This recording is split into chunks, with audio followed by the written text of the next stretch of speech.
everyone, and welcome back. It is Tuesday. I had to think about that one. Oh no, it's doing it again, isn't it? Hold on. 1 second, we're going to restart that. It's going to look really weird for a second. And again. Right, there we go. Hello! Welcome back to the stream. It is Tuesday. Didn't have to think about it that time. The 26th of January. It is about 12:30. My time.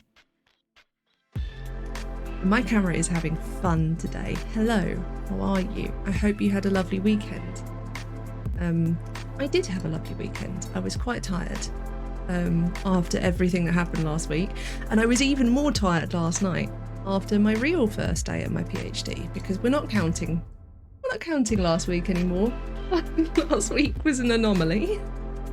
This week is my real first week, and yesterday definitely felt like my real first day, so I'm very pleased. I'm very happy. I'm in a very good place. I am in quite a lot of pain. I am very tired. I had to stay in bed all morning because I was just ruined after yesterday.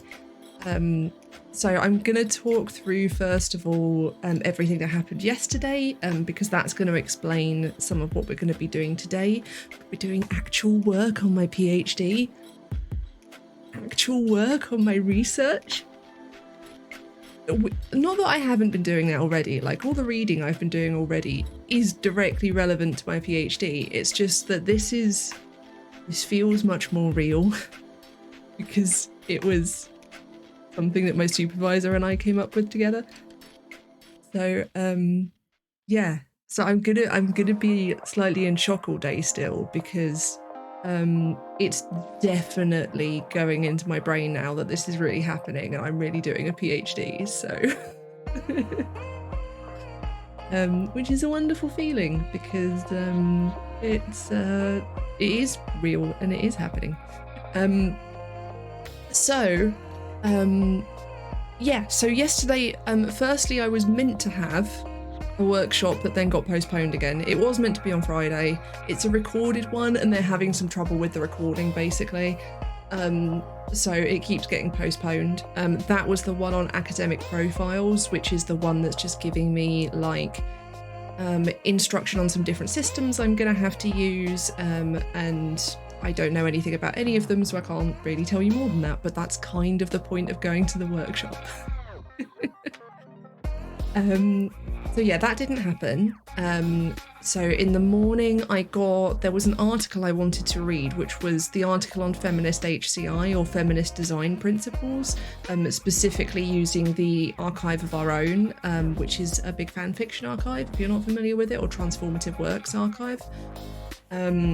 And using that as an example, that was super interesting. It was I wanted to read that because one of the articles we read from my reading group, which was the first thing I had in the afternoon, the one I didn't read on stream, because the one I read on stream was more about data literacy and statistics. The one I read off stream was about like telehealth and the innovations that the pandemic has caused, and that got me thinking about like the impetus behind design stuff, and I knew I had that article to read, so I finally, after putting that on my to-read list months ago, got that read in the morning, and that was nice because that was like a nice little warm-up. I didn't take any notes because I wasn't worried about doing that at that point. I may now actually go back to it at a later date and take some notes on it, because it turns out it might be relevant to my PhD. I'll come on to that in a minute, or several. I've got a lot to talk about. It's really exciting. Yeah, so then I ended up sitting around kind of waiting to see if that workshop was going to appear, because it was meant to get released to us at noon, and it didn't, and I sort of waited for a while and it didn't happen. And then I went and got some lunch and it still hadn't appeared. And at that point I was like, no, I'm just sitting here watching the Mythic Dungeon Invitational for WoW until my reading group starts. So that's what I did. So I had like a slightly more relaxed morning than I expected, minus having to have a video call with the vet because Leia's a bit poorly again. She's in here asleep now. She's okay and she's going to be fine. We're putting her on all the right things. She's getting new medication. She's got more of the old medication and she's getting new food and stuff, so she's going to be fine. But I had that in the morning as well, which then added to an already quite intense day. So I did that. Then I went into my reading group. I was so anxious by this point that I was feeling nauseous. I think I tweeted that. I was just really uncomfortable. I did enjoy the reading group. It was all with people I know, so that helped a bit. But my brain weasels were very much in hyper-analysing mode, and any time I said anything, they were like, "Been talking for so long. Do you really think any of this is interesting? No one is listening to you. They don't want you to be talking. You should really shut up." And that's like just constantly for the entire hour, and that's really horrible and frustrating. But I did enjoy it as well. Like, both of those things exist in parallel. And yeah, I got some useful stuff about it. There was a couple of things that I want to go back and look at and reread maybe, or listen to. So that's quite interesting. And then I had like a 25-minute break. And then I had my supervision. I mostly spent the 25-minute break panicking, petting the cat and trying to calm down. I should stress that my supervisor is lovely, and I was convinced that it was going to go well. I was just also terrified, because at this point I was like, no, this is it. I'm actually starting a PhD now, and it was really starting to click into my head. I'm going to skip this. I don't really consider this relaxing and laid back, so I'm just going to skip to the next piece of music. If I get fed up with this, I might change to a different playlist entirely. Yeah, so we went into my supervision. Bear in mind, my supervisor was in the reading group, so this was not the first time I'd seen her that day, which I think kind of helped. But yeah, as I say, she's lovely, and none of my fear is in any way based in her being the problem. The problem is very much in here. But yeah, so we had like initially just chatted about some general admin stuff and how I'm gonna so some of it was stuff I knew, like the monthly reports I'm gonna have to write in it's called SDS, it's a student data system. My workshop on Wednesday will tell me more about that, but what was lovely is that she was saying really there's no like requirement for how much information I put in there. It's a record as much for me to see what I've done as for the people assessing me to see that I've done stuff regularly. So it's a record of what work I've done, what we've talked about in our supervisions, what we've agreed I'm going to do, that sort of thing. And that's really up to me to use how I want to, as long as I'm putting something in there. Then that's enough. She also mentioned something that I didn't know, which is that when I do that, I can record what the format of our supervision was. So we can, if for example, like I'm in the middle of a really long thing and nothing has really changed in that month, we could have our supervision by email rather than face-to-face.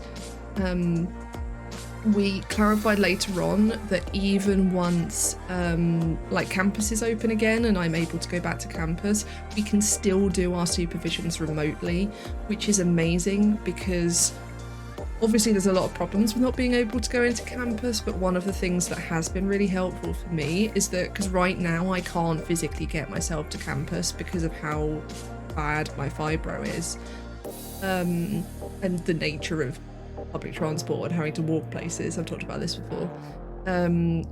So being able to do everything remotely has been utterly invaluable for me and kind of good timing in a strange way. She said that we can definitely continue that indefinitely. So we can have in-person, like physical in the same space meetings once we're able to safely.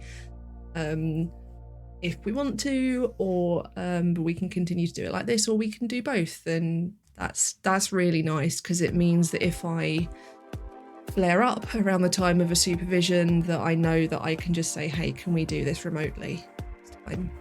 Even if that's 2 years from now. So that's really nice. So yeah, we went over the different deadlines I've got. So I've got, obviously I've had this supervision, that's my supervision for this month, and we're going to do meetings like that once a month. And the next thing that we will arrange is I have an induction meeting. That's with my entire supervisory team, so my primary and my secondary supervisor. So we're going to be arranging that soon.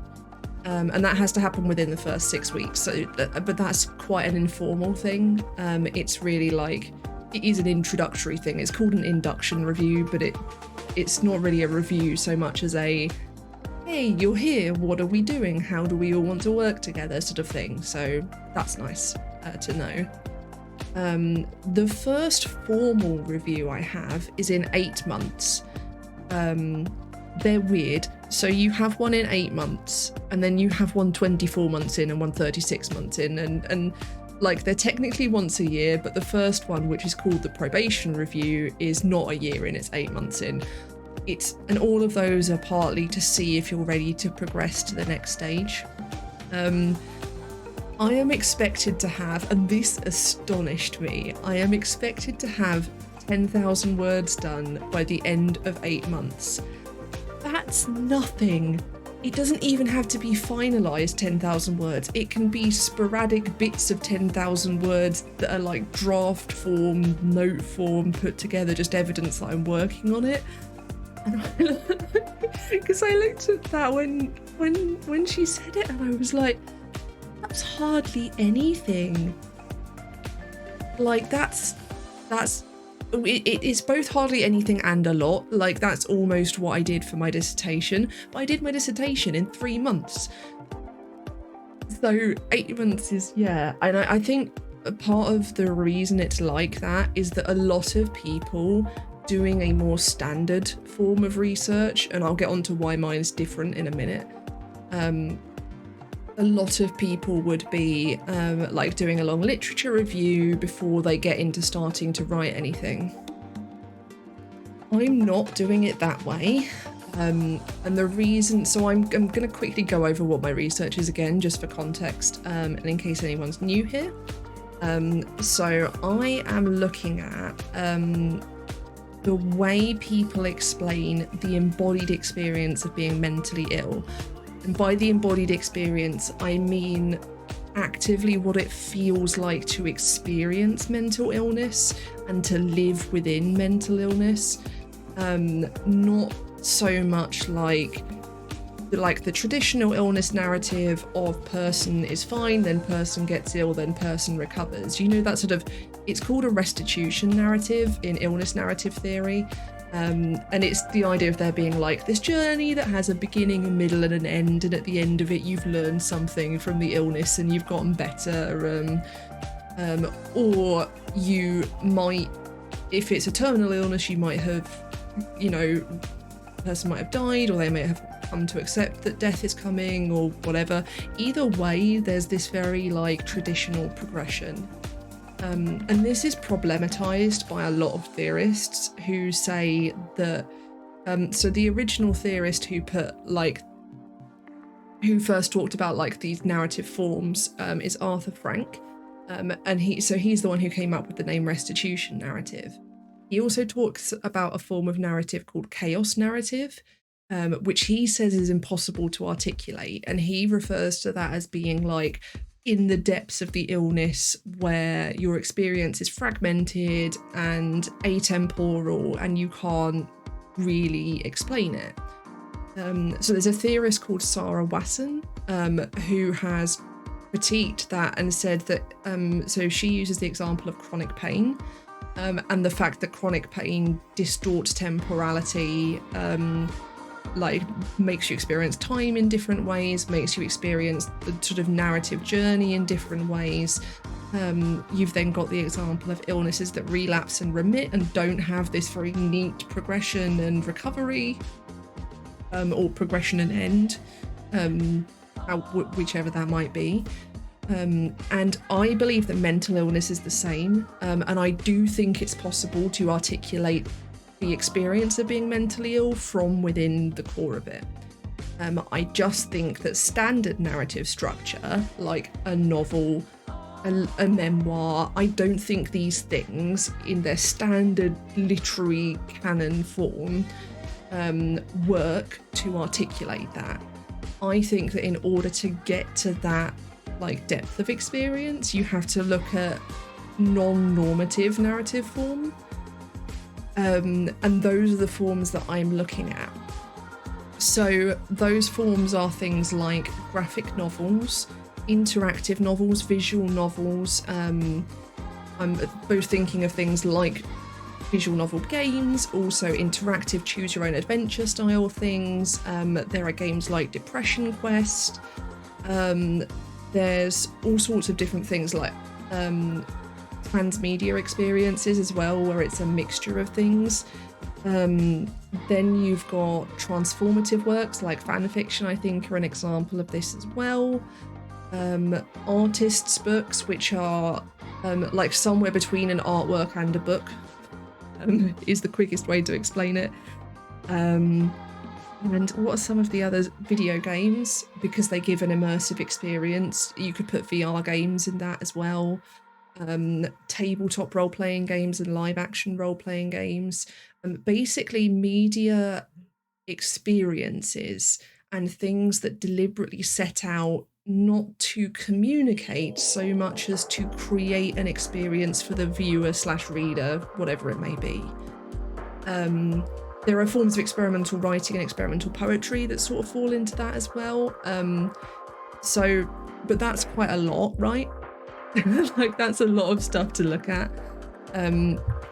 So doing a literature review would be really weird, because it's not like I'm working on the late works of Shakespeare, and I can't, just go in and review all of the writing around that.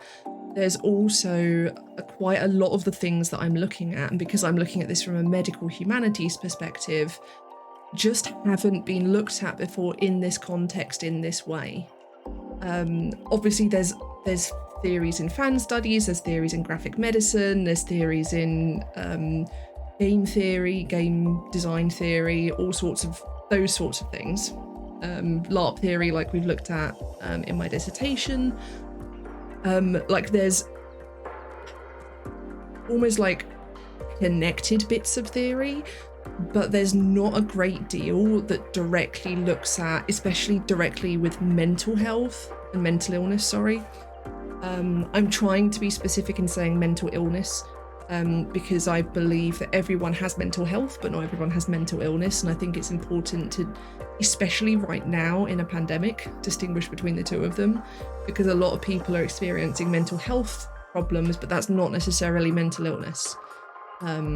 It can be a perfectly, I don't want to say normal, but I'm going to say normal, a healthy, not non-ill.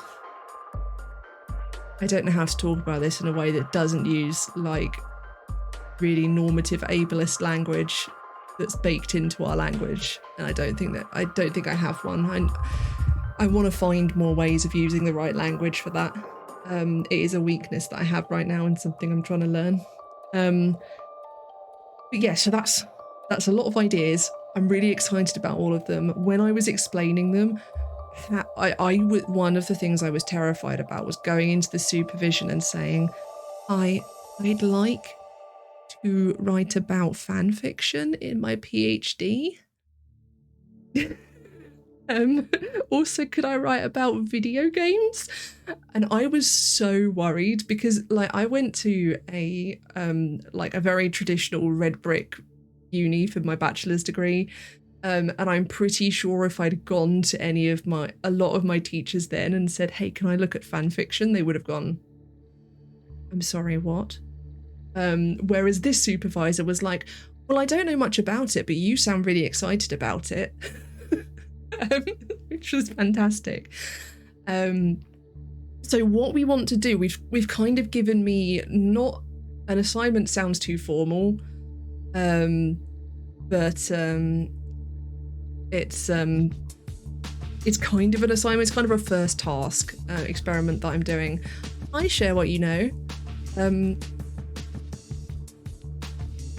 Thank you for the Sun Tzu quote. I'm not really sure what that was in reference to, but thank you. Hello, welcome to the stream. So yeah, because basically the problem I have right now, and it's a wonderful problem to have, is that I've got all of these ideas. I know what I'm looking at and I can talk about it really clearly. Thank you. Yeah, so I can explain it because I know all of in my head what I'm looking at and why I think these are good forms to look at.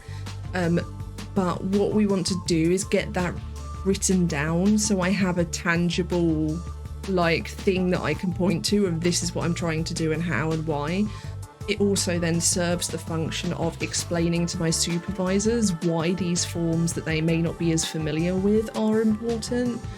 The process of writing it will help me to process it more, and that sort of thing. So I took so many notes in our supervision because yeah, so it's sort of like looking at what about these forms is important in telling us things about mental illness, like why do these forms specifically matter.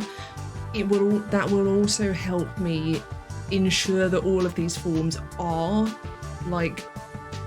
rich things for me to look into. Just a second, I'm just muting my phone. And it's sort of an exploratory practice, right? It's kind of a thing for me to use almost as a brainstorming technique. What do I mean by forms? So basically it's the different narrative forms that are used. So really quick list of what I'm looking at is graphic novels, video games, fan fiction, interactive novels or visual novels, that sort of thing, where role-playing games and stuff, where it's a narrative experience where you are it's a narrative form that its intent isn't just to communicate, it's also to immerse the reader or viewer in some kind of experience. Because what I'm looking at is how you communicate the experience of being mentally ill, not just the viewing of a person with mental illness, but the being of a person with mental illness. And yeah, so basically I'm going to be looking at what unifies my sources. As I was talking, I realised it is that immersive experience that unifies my sources, even with graphic novels. So you might, if you sort of look at that list, you might think graphic novels is kind of a weird one to include there alongside all those other things, because graphic novels is still something, and also with experimental writing and poetry, lyric poetry and stuff, is a bit more passive. It's not as interactive in the same way. But all of those forms use techniques to make you experience things in different ways. So, for example, with graphic novels, the way that things are laid out on the page is designed to make you interact with the page in a certain way. In a normal book, like a written novel, you will read, I was going to say left to right, but some languages don't read left to right. So you will read in a specific linear fashion. A graphic novel is a bit freer, and they have the opportunity to just present some stuff on the page and see what you do with it. And it's much more geared around what, making something happen for the reader. But it's definitely not as immersive. So as I was talking in my supervision yesterday, we were starting to see that graphic novels are almost like the gateway into it, and then we sort of go into the things that are further apart. Then Yeah, so I haven't mentioned this, but I have sort of been mentioning / talking about genre fiction as well, so science fiction and fantasy, because I think that functions in a similar way to fan fiction in terms of giving a so genre fiction has a lot more conventions than like generic literary fiction does, and because of that, it's almost like a playground that's got some structure so you can play more freely within it. At least this is my theory right now. I want to get more into the because this is an area that does have more theory about it, and I want to go and look into that more. But yeah, so basically the first task that I'm going to be doing and what I'm going to be starting on today is I'm trying to get 3,000 to 5,000 words of like stuff that sort of talks about this. Why should we care about the things I've got? How does it all fit together? Like what it's sort of moving away from the presumed cultural currency of a form and the canonical nature of a form into looking at specifically why these things are worthy. The ability to describe one's experience varies depending on what mode the person is in. As per self-awareness and sensory perception varies from mode to mode. Interestingly, the mode with the highest level of self-awareness isn't good at explaining things, but can notify if an idea is incorrect. That's interesting. What sort of research is that based in? Is that like psychology research? Or is it sort of in affect theory sort of stuff? I'm interested in like where those ideas come from. What else was I gonna say? But yeah, and so also we discussed whether we were gonna put your own interrogation of a lot of people. Okay, yeah, no. Anecdotal evidence is a form of evidence. So yeah, we talked about whether we were going to put a deadline on it, and not like a hard deadline, very much a soft deadline, but we decided not to this time because I basically said I have no idea what speed I'm going to work at. I don't know how long it's going to take me to produce this. I think it might take about a month, which sounds ridiculous for 5,000 words. But it's very much getting like the basis of everything down, and it's really important and fundamental. And I think it's the thing that's going to make me feel better and about what I'm doing and able to like then structure out what I'm doing when. Because until I can say this is all the things, this is the framework I'm going to be exploring, I can't order what I'm going to do when. The only thing we know right now is I can't do artists' books for a while because I need to go into libraries to read them, because they're a very visceral experience. They're very based on like interaction with them and all of the different senses. And I don't want to just view them remotely. Like there are things you can do, like archivists will film videos of the books being handled for you, but it's not the same, and I think it would weaken my research to do it that way. Because like one of the key points in my research and one of my key methodologies is that I am a person who has embodied experience of being mentally ill, and therefore that changes the way in which I can interact with my source material. So if I don't interact with my source material, it like loses that strength of my research entirely. And because I can't go and get access to those collections right now, we're gonna like move that on to like the second or third year. Hopefully then at that point I'll be able to go into our library and into the Wellcome collection and the other places where I can get access to artist books, and then I'll be able to actually do it properly then. But other than that, we don't have any idea what order I'm going in, and I'm sort of hoping that if over this month I put this base concept down and together rather than just having it in my head, and start to really work out where my primary sources are, where I'm getting them from, what they are. Even if I don't like finalize them until I actually then go in depth into that section, that's then going to help a lot, because I'll be able to say, I've got this, this, and this. We're hoping as I'm writing, and I'm going to come to chat in a second, sorry. We're hoping as I'm writing that I can start to see, ironically, a narrative journey. I realise that's weird because what I'm studying is the absence of narrative journey, but obviously my PhD needs to have a logical, vaguely linear journey that it goes on. So hopefully once I start exploring things, I'll be able to see things like graphic novels as an entry point, moving towards, and I can see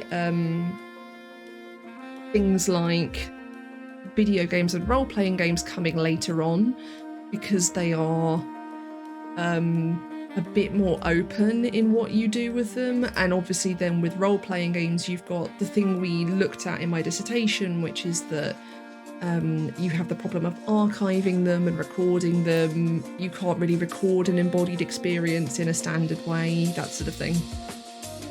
So I think that's like a bit further along, because it's kind of getting more abstract almost. But we'll see as I go through and write things what happens. Do you find that an intact narrative is the construction material that formulates an identity? I don't know what you mean by intact narrative. I think that's, yeah, I'm not really sure what you're getting at there. Do you mean like a chronologically logical narrative, a complete narrative, one that is like structured in a more standard way or in a linear way, or do you mean something else? And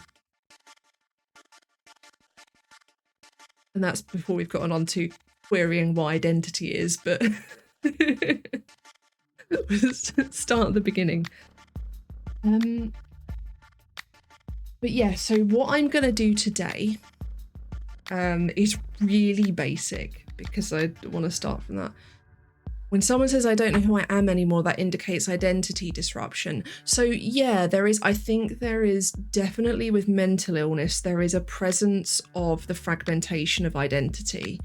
And I think that's one of the things that is a chaos narrative about mental illness, is that with symptoms and experiences like dissociation and depersonalization, like auditory or visual hallucinations, memory loss, all the sorts of things you can have that disrupt your sense of self and sense of reality.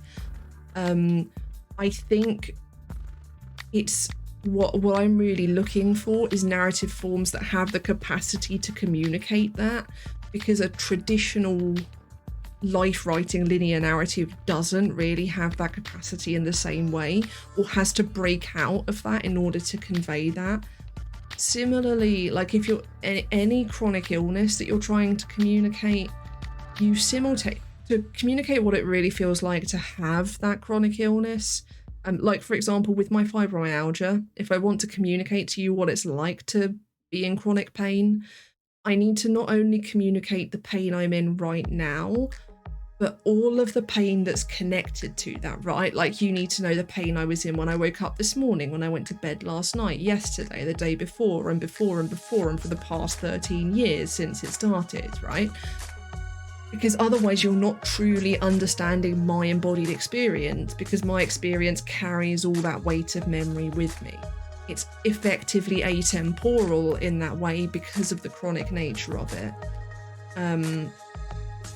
And that's one of the things that Sarah Wasson's research did, is like look, sort of pack down and isolate and get these fragmented stories from people.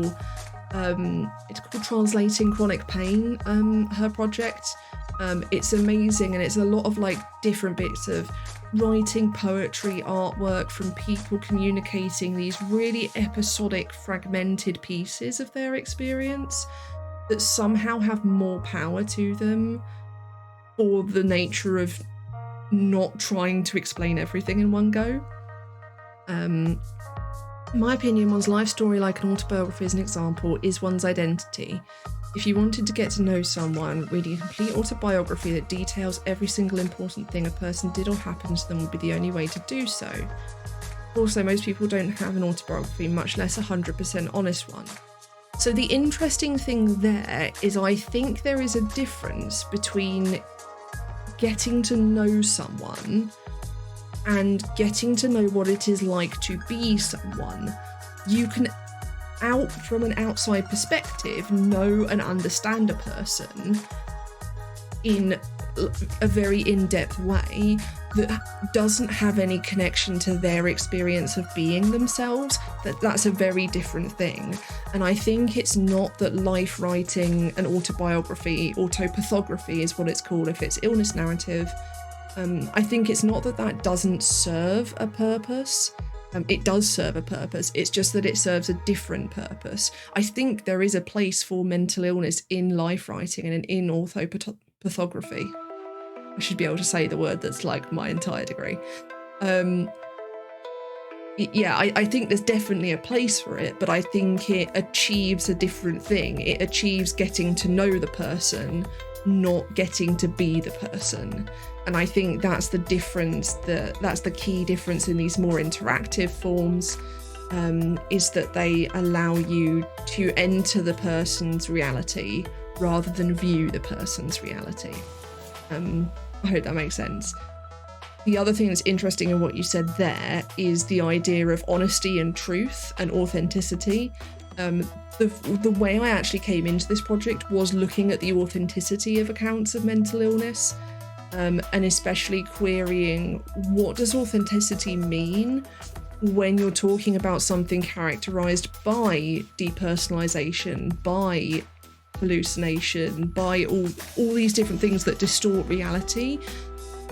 There becomes this like multiplicity of truth, right? Because there is the truth that a person who experiences hearing voices, for example, they are truly experiencing hearing voices, but then there's also a concurrent truth to that, which is that the voices are generated within their mind. They're not coming to them in an auditory manner. So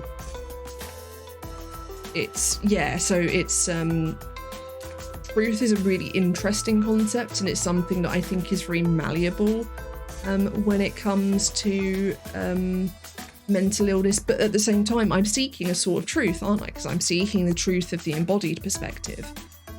So yeah, it's definitely a theme that I'm going to end up thinking about a lot. It's something I have already thought a lot in the reading I've been doing. It's something I've found has come up in the reading I've been doing, this question of truth and search for truth.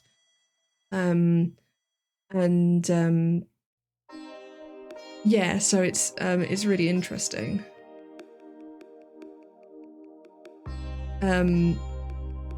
Do that you need a set of 13 independent opinions, much like your opinion over time. Yeah, so that's the other thing, is that and there is a limit to, you're never going to experience precisely the person's embodied experience when they've put together this, whatever form it might be, because you're still bringing your own self and all of the learnings and reactive patterns and stuff with it. You're still bringing that to that experience, right? It's not so much about learning from these forms the precise experience of that one person precisely and identically. Sorry for that noise, by the way. I should mute those. It's my uni email going off. It's as much giving you a window into their experience to experience their experience yourself, which is not the same as them experiencing that experience, but it places you in that embodied space rather than in the viewing space. In the same way that in the viewing space, the way you view a piece of artwork is different to the way I view a piece of artwork, because we're bringing ourselves to that artwork. Rita Sharon, who is a theorist who created the theory of narrative medicine, or was one of the people who first put it forward, talked in a lecture I went to at a conference about how art generates a third space. So you've got the artist and the viewer, and when they come together at the artwork is this third space they generate within them. And that's what I think is happening here. It's not that you've got one person who is stepping fully into the life of the other. It's that you've got one person who is weaving this third space into being that another person can step into, as opposed to them, like, it's curating that third space rather than that third space being generated organically, almost, or certainly attempting to. I'm definitely not saying that it's it always works or is going to happen that way. Part of what I want to look at is how it works and why, and does it work? That makes sense. But yeah, so I think we've been here for about 45 minutes now. So I think what I'm going to do is I'm going to hop us into... Oh, no, I don't want that.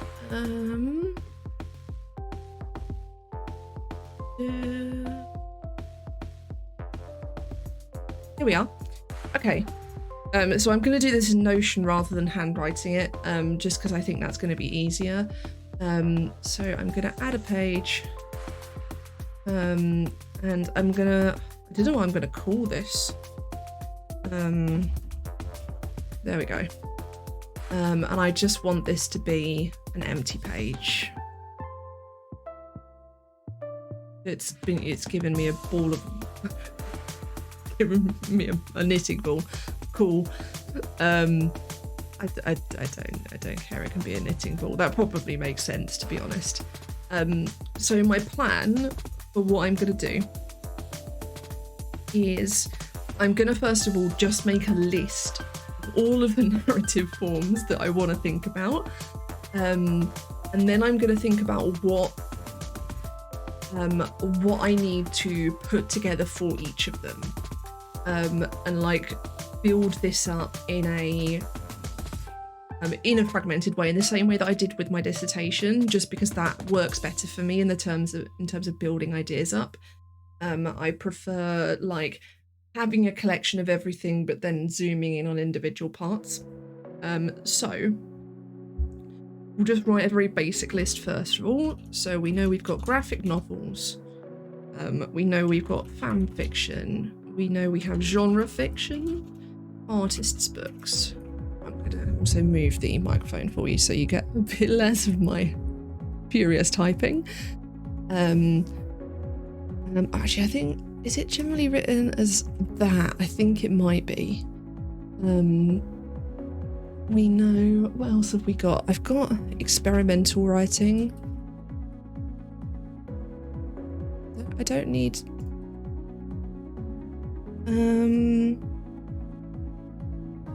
interactive novels.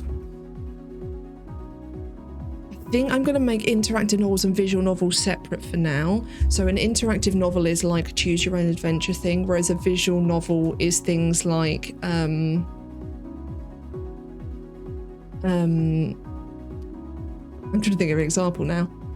They're just all going out of my brain. I've played so many of them, and yet Hatterful Boyfriend, there you go. Some dating sims are visual novels. And then video games. But I think it's not just generally video games, it's specifically first-person RPG style games, or first-person games in general. Obviously, like SimCity is not going to teach you anything about the embodied experience of being mentally ill. So, you know, that sort of thing. So I don't think movies count.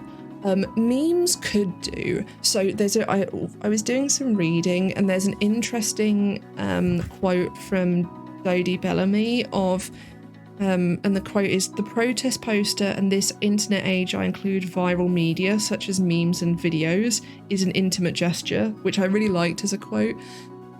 So I think you can view memes as a product of that, like, interactive sharing of things. I think I'm not going to include it because I think it almost strays into graphic novels or comics or web comics, that sort of thing. Actually, it's important to clarify that I don't just mean graphic novels, I mean graphic novels as a genre, so including web comics and comics. And then I'm going to put transformative works there because I kind of also mean fan art. But my knowledge about fan art theory is a lot less than my knowledge of fan fiction theory.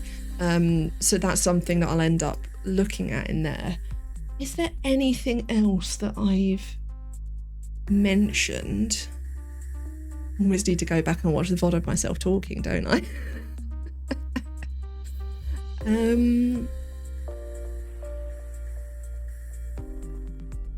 I think that's a lot of it. I'm thinking, because the thing is I don't want to go too far, because like you could start to go into things like immersive experiences like you sort of get in museums sometimes, or immersive artworks, that sort of thing. And I wonder, maybe immersive artwork is one that's worth looking at. I think there's probably a better term for that. I don't know a lot about art theory, but it's something that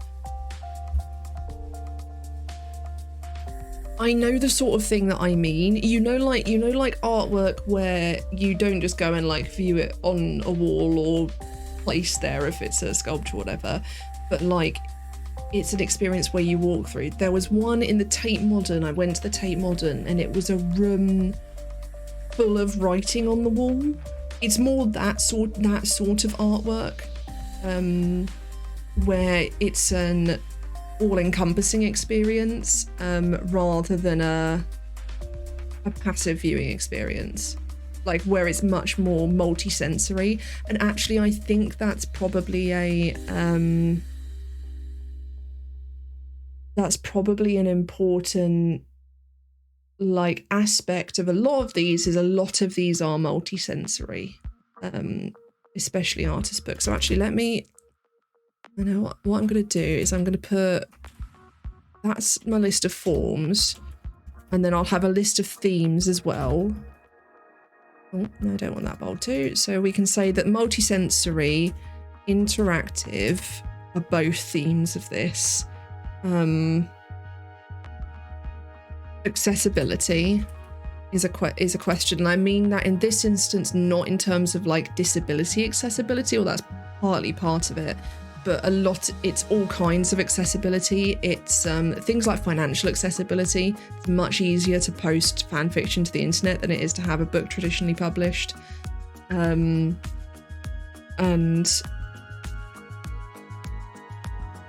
yeah, so I think that social media and ways of sharing social media experiences definitely does fall into this category. In this instance, and for my work, I'm specifically looking at creative works, not just not just that sort of sharing of experience in a social context. It is definitely informed by that though, and linked to it, and you'll see as I go through this, everything I'm looking at is from what can best be termed as the internet age, so the last 15-20 years or so. I don't want to look at anything before that, because a lot of these things here in this list have become a lot more available and accessible to people and popular. Obviously, video games is a technology thing. They've become a lot more popular and accessible as a result of the internet. It's easier to share a webcomic and to put a webcomic together now, that sort of thing. So yeah, I think accessibility is definitely an important theme.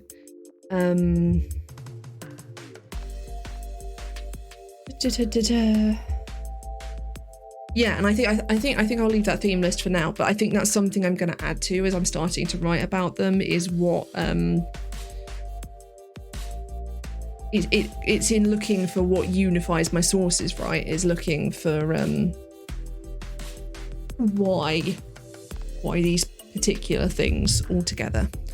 And that's why where I've listed immersive art, I think it's like it's more of like something to use as a minor additional example rather than a thing that I look at really in depth, because obviously there's a lot going on here. So the thing I then want to think, so I've got a list of forms. I want to get examples for all of these. I don't think we're going to manage to do all of that today, because a lot of what I'm probably going to be doing is writing how am I going to get access to examples for this. So as an example of one that I know I've thought about already, I've read a lot of fan fiction in the 18 years I've been in the fan fiction community. It's a long time. I've read a lot of transformative works, and some of them have been focused on mental illness, but my reading is in specific fandoms, right? Like I want to know what the biggest stories in all of the fandoms are that focus on mental illness. So one of the ways that I want to do that and find and access these, and these are not necessarily things I'll do for this 5,000 word write-up. This might be things that I use as strategies in the future. So I firstly want to look at the mental illness tags on the AO3. As part of that, I want to look at how those tags are wrangled. If you're not familiar with the AO3 and its tagging system, it's really good, is the first thing to say. It's folksonomic, I think I've used that term correctly, which basically means it's user generated. So when you put a fan fiction up, you can tag it with whatever the fuck you want. You could literally tag it whatever the fuck I want. And because users use different terms, like if you're tagging a ship, for example, so to use a recent example, if you were tagging the Destiel ship, or Destiel, I say Destiel, but I think Destiel is more correct, for supernatural, then you might write Destiel, but you might write the characters' names out fully. And the AO3 allows you to do whichever version you want, and then they have tag wranglers who are volunteers that collect like the similar tags together. So that, for example, if it's probably wrangled, so that if I search for mental illness, I'll also get mental health, for example. But I want to go and look at how those tags are wrangled, so I know that. When I'm looking at the mental illness tag, I then want to find, I want to sort by different kinds of popularity. So I want to sort by views, I want to sort by kudos, which is likes effectively on the AO3, and I want to sort by comments, because they're all different forms of engagement. So sort by views, kudos, and comments. And that's one form of looking at it. I want to then look and see whether anyone else in fan studies has done any studies into mental illness in transformative works. I have a couple of ideas for how to do that. There are some statisticians that work in the fan sphere. So I want to basically look through the big names that I know in the fandom sphere, and see if they have anything about it. So I'm gonna check Fansplaining and Destination Toast for mental illness research stats discussion. Fansplaining is a podcast that I've talked about before that I listen to. I don't think they've ever directly and in long detail discussed mental illness. So I want to look into that. I want to look into that more generally. I want also to look on Tumblr, because Tumblr is another place where fan fiction and the fan sphere are very big, and I want to look there, and I want to do a similar thing there. I want to look both for mental illness in fandom discussion, and I also want to look at potentially putting out like a call for people to suggest mental representations of mental illness in fandom.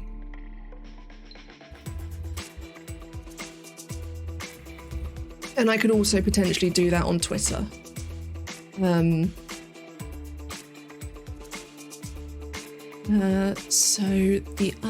just thought of something else and I've immediately forgotten what it was because I was talking. Oh yeah, that's probably covered in that. One of the things, so anecdotally, I know that there are a lot of people who've experienced mental illness in fandom. I don't know if there's any stats on that, so I'll do, when I'm looking for stats about mental illness in the text themselves, I also want to look for, because it's important to me that the authors, artists, writers, whatever they may be, it's important to me that they have an experience of mental illness. I don't need them to be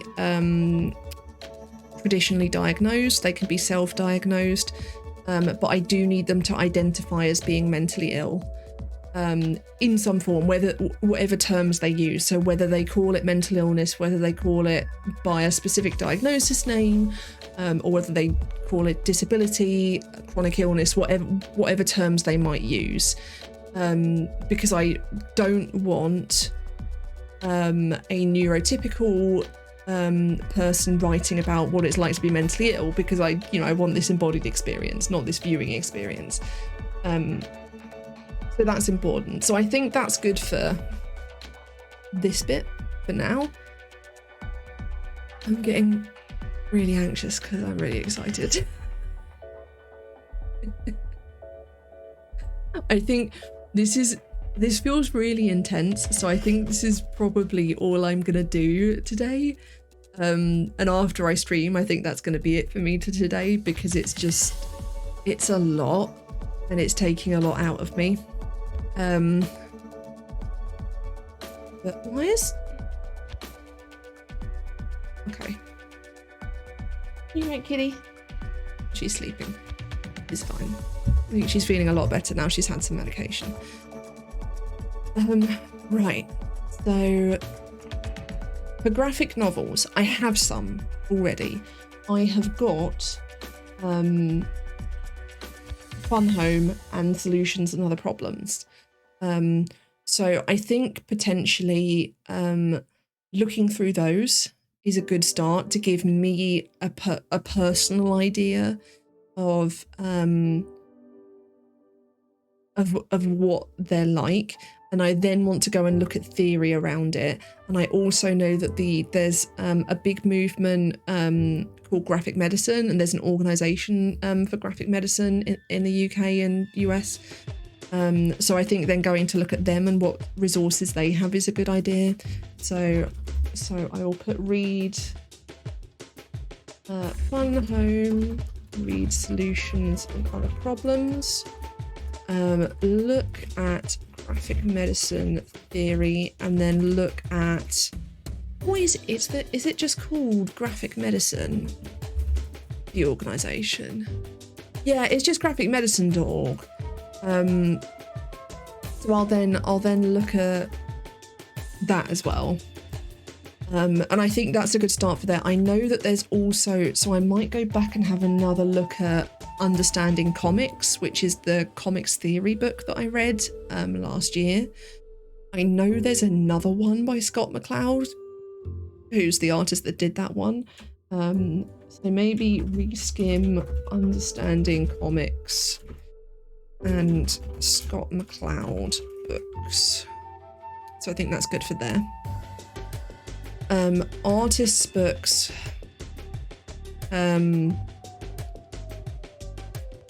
My supervisor sent me something. Oh yeah, so I'll copy that as well. Oh, okay, right, just one second. I'm just gonna put that over there so I can add these, because these are on my supervisor's done some work on graphic medicine before. And that's actually then becomes an interactive app. And then I want Routledge companion to literature and disability, and I want the for genre fiction. I then have Mia Shane book, which I have in my reading list, and then there's the Journal of Literary and Cultural Disability Studies.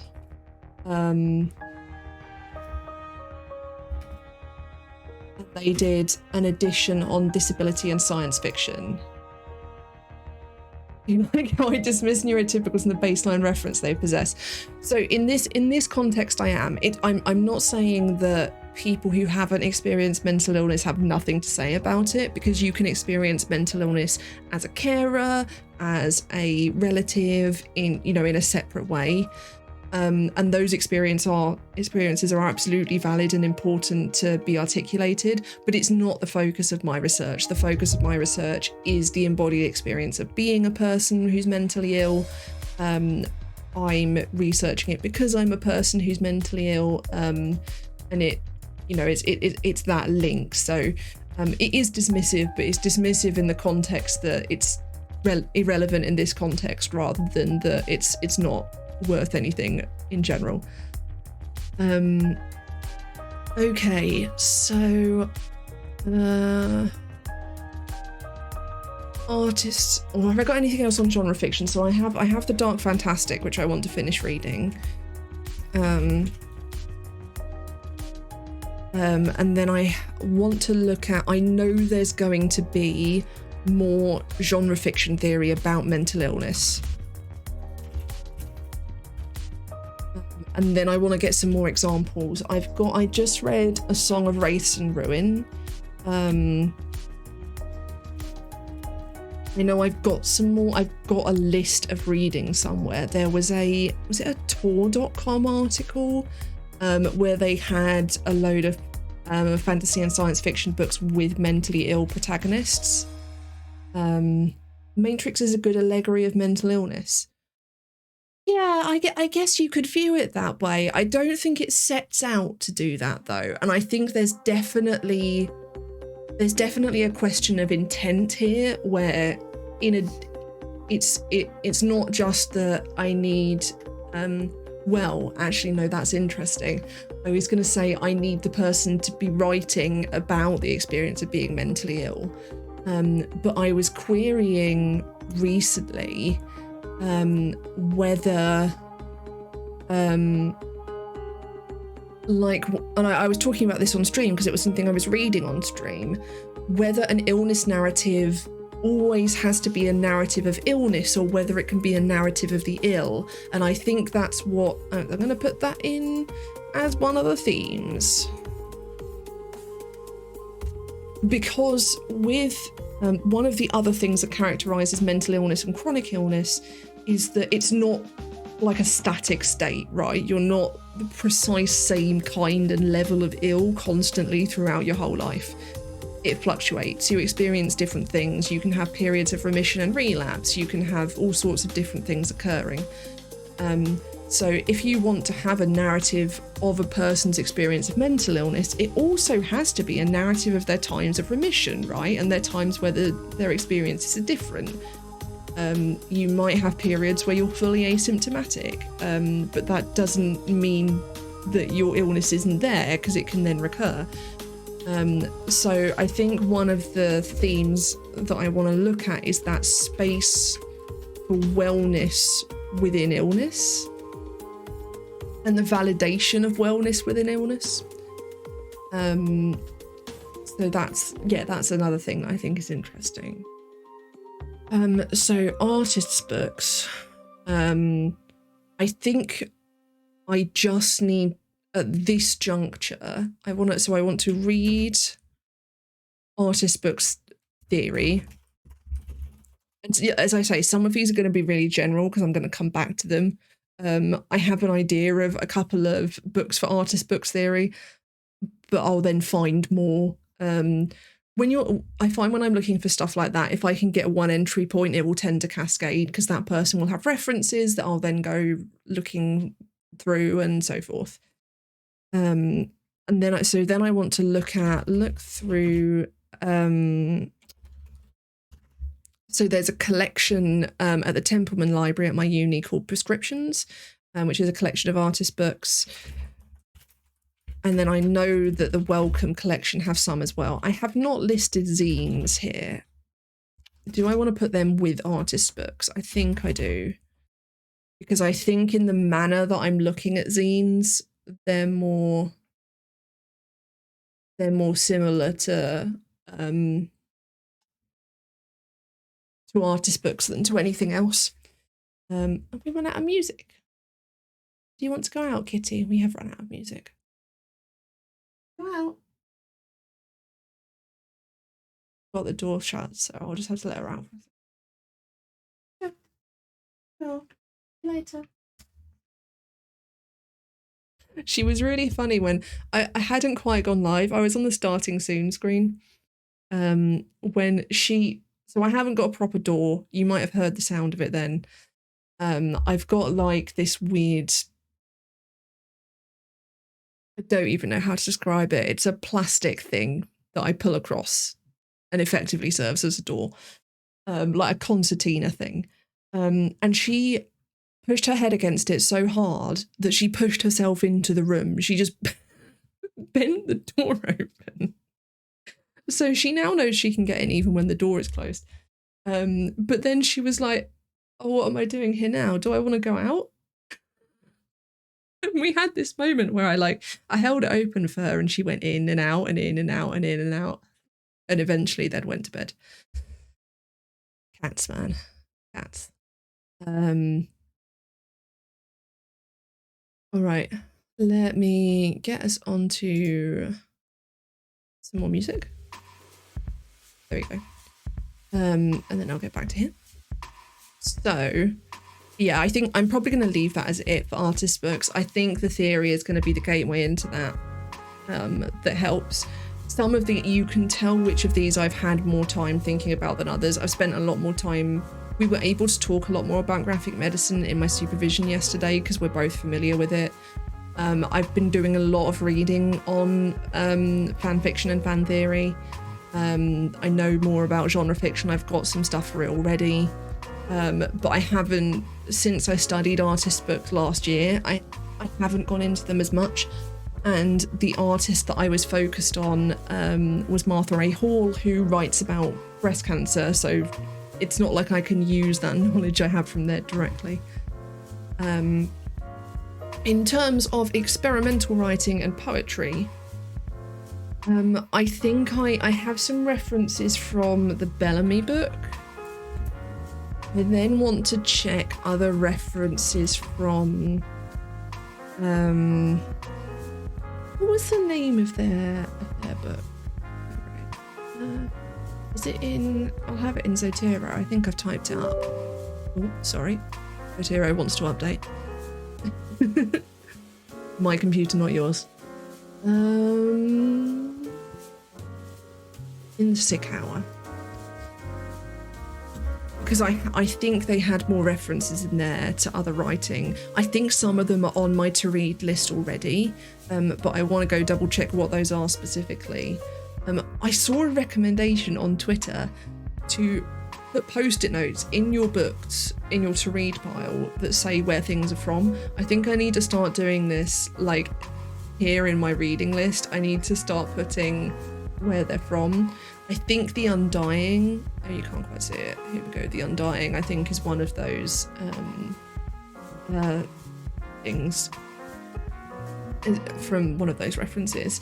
And then I'm also going to email my second supervisor because I reckon she'll have a load of really good suggestions as well. In terms of interactive novels, I think you can probably consider Depression Quest an interactive novel. And then I think I want to look for others similar to Depression Quest. I want to look at Choice of Games as well. That's a website that has a bunch of interactive novels on. I've done a bunch of them before. I get to just play games.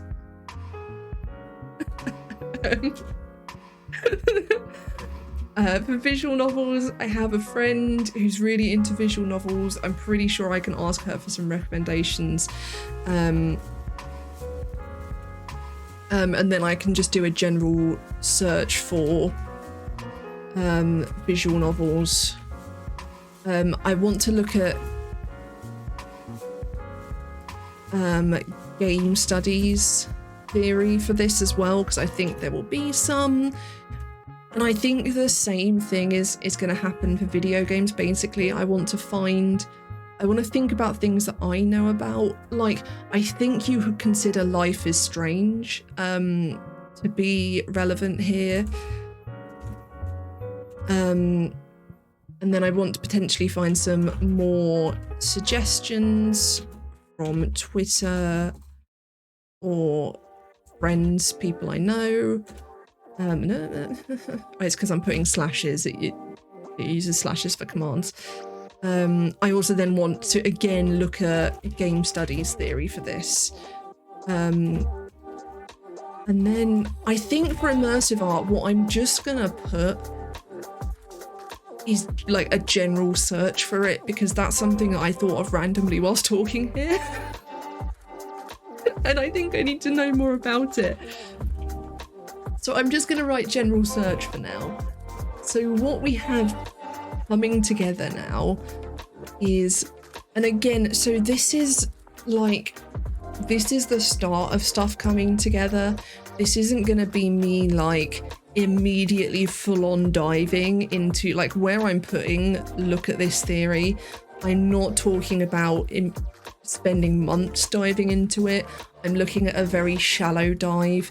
This is kind of my version of a literature review. It's assessing what's there, what I want to look at, how I want to look at it, and then being able to then write that up. What I think I'm going to do looking at this is I'm going to pick whichever one I want to start with. I'm probably going to start with one of the first three because I've got more on it. Then there's some things, like for example, setting a posts on Tumblr and Twitter going. I can do that, get that going and like collating information whilst I'm researching other things. I think that's an important thing to do, because otherwise I'll get stuck waiting for stuff. And then I think as I do each section, I'm going to write each section up in a fragmented way, because then I'll be able to come back to these themes and work out if these are the themes, how these themes interact, what the other themes are, if any of these don't fit.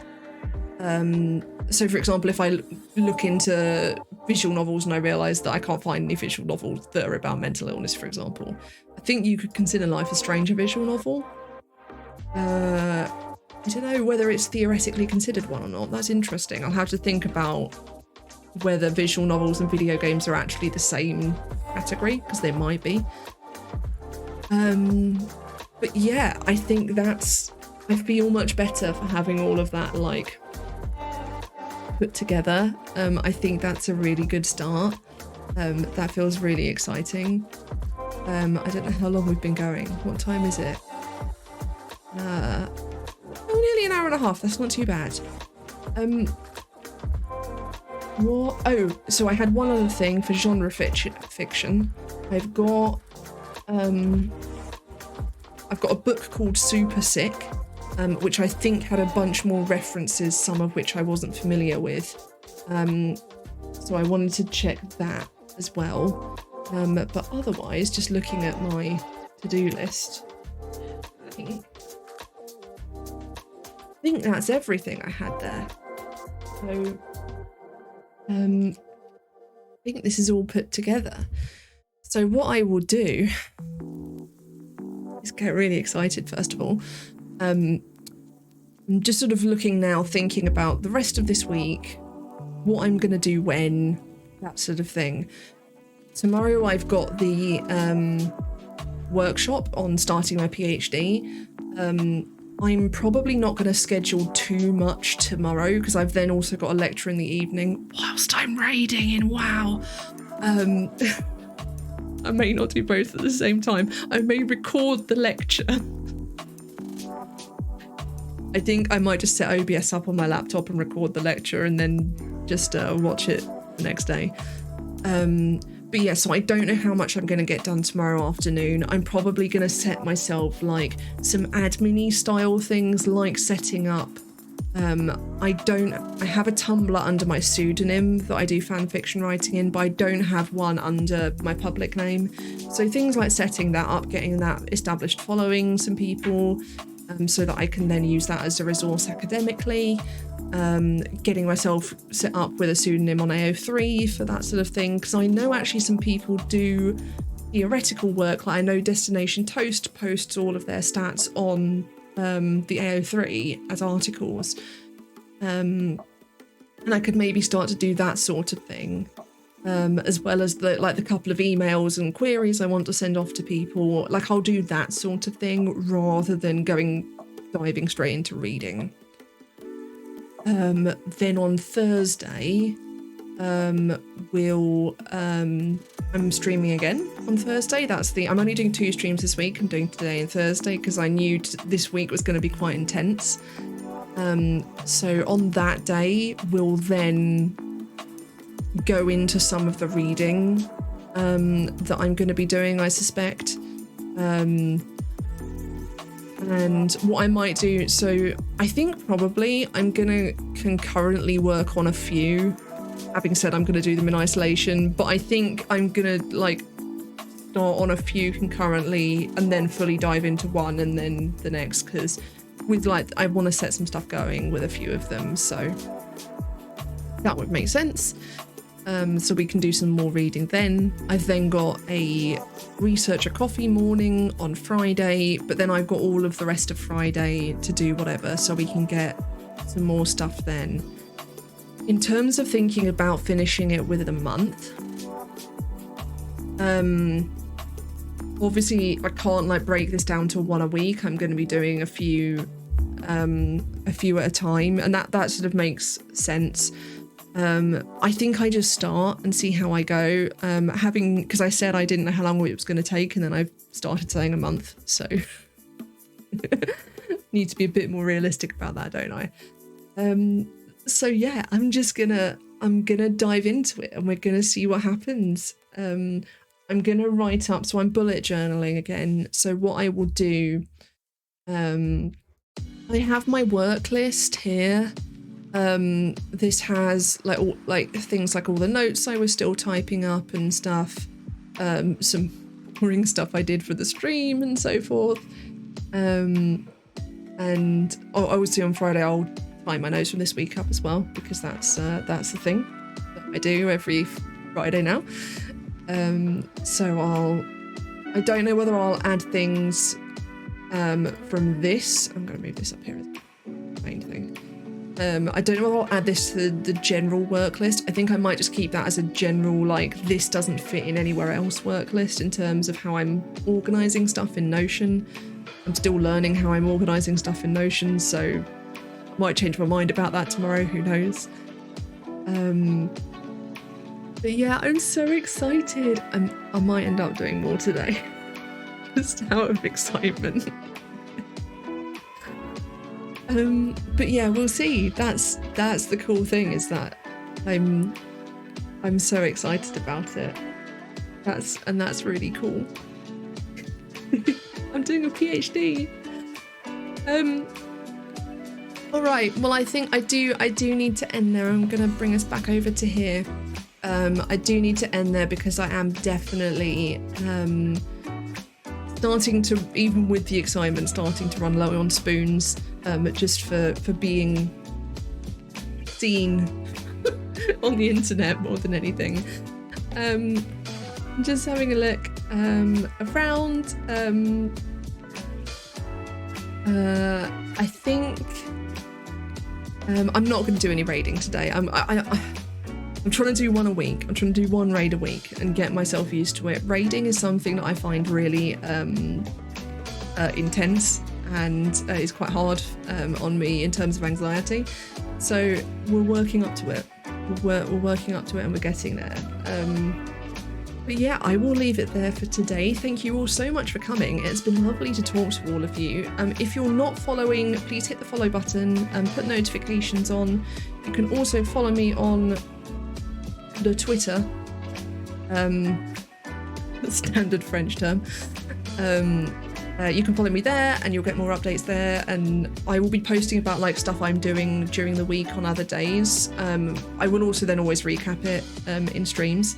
But if you want to see it as I'm doing it, then you can follow me on there. And thank you all for being here. I hope you have a lovely rest of your Tuesday. I hope you have a lovely Wednesday. And I will see you all again very soon.